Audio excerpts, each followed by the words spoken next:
بوڑھی دنیا نے جس کی ہزاروں سال کی عمر ہو گئی، یہ بوڑھی جو بن سور کے آتی ہے، لوگوں کے ساتھ فریب کرتی ہے، لوگوں کے ساتھ دھوکہ کرتی ہے، اگر اس دنیا نے بن سور کر فرعون کو نہ ورگلایا ہوتا تو اس نے خدا ہونے کا دعویٰ نہ کیا ہوتا، نمرود کو اس دنیا نے نہ ورگلایا ہوتا تو نمرود خدا کا باغی نہ ہوا ہوتا، انا ربکم الاعلی کی صدائیں بلند نہ کرتا۔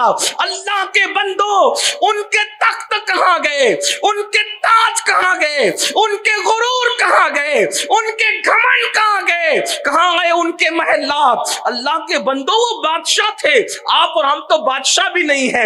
خدا کو بھول رہے ہو، آخرت کو بھول رہے ہو؟ نہیں نہیں، یہ مسلمان کی شان نہیں۔ جب مرو گے، نزا اور سکرات کا عالم ہوگا، روح حلق میں اٹکے گی تو پہلا فرشتہ کہے گا کہاں ہے تیری طاقت، کہاں ہے تیری قوت، کہاں ہے تیری زبان؟ آج تیرے رشتہ داروں نے، اقربا نے، عزیزوں نے تجھے تنہا چھوڑ دیا، اس وقت انسان کتنا بے بس ہوگا۔ فرشتہ کہتا ہے آج سب نے تجھے چھوڑ دیا، سب چھوڑ دے، بیوی چھوڑ دے گی، بچے چھوڑ دے، سب چھوڑ دے، کون آتا ہے ساتھ؟ کوئی نہیں آئے گا۔ پھر اللہ کے رسول علیہ السلام ارشاد فرماتے ہیں جب اس کی روح نکال لی جاتی ہے تو دوسرا فرشتہ آتا ہے، روح نکلنے کے بعد، اور وہ فرشتہ بھی اس سے کلام کرتا ہے، اور فرشتہ کیا کہتا ہے ذرا سنیں۔ وہ فرشتہ کہتا ہے تنگ دستی کے خوف سے جو مال تو نے جمع کیا تھا، نہ حرام دیکھا نہ حلال، وہ مال کہاں گیا؟ تجھے بہت خیال تھا نا مالدار بننے کا، دولت مند بننے کا، کہاں گیا تیرا مال؟ اور سوچو وہ مال گیا جاتا کہاں ہے؟ ادھر انسان مرا، ادھر بہویں پلان کرتی ہے کہ ہمارے حصے میں کتنا آئے گا، میرے شوہر کے حصے میں کتنا، بیٹے پلان کرتے، داماد پلان کرتے۔ بھائیوں سوچو تو صحیح، آج کے دور میں تو جیتے جی اولاد کام نہیں آ رہی ہے، مرنے کے بعد کون مغفرت کی دعا کرے گا، کون بخشش کی دعا کرے گا؟ ذرا غور تو کرو، کچھ کرو اپنے لیے، اس لیے کہ دنیا میں ہمیشہ نہیں رہنا۔ صوفیہ فرماتے ہیں اے انسان، جس زندگی پہ تو اتراتا پھر رہا ہے، تیری زندگی کی مقدار کتنی ہے، تیری زندگی کی میعاد کتنی ہے، تیری زندگی ہے کتنی؟ تو صوفیہ فرماتے ہیں پیدا ہوئے تو کان میں اذان بھی گئی، مر گئے تو نماز جنازہ پڑھی گئی، اذان بھی ہو گئی، اقامت بھی ہو گئی، اقامت اور جماعت کے درمیان جتنا ٹائم رہتا ہے بس اتنی تیری زندگی کا وقفہ ہے۔ اب اتنی چھوٹی سی زندگی میں چاہے تو اللہ کو راضی کر کے جنتی ہو جا یا خدا کو ناراض کر کے جہنم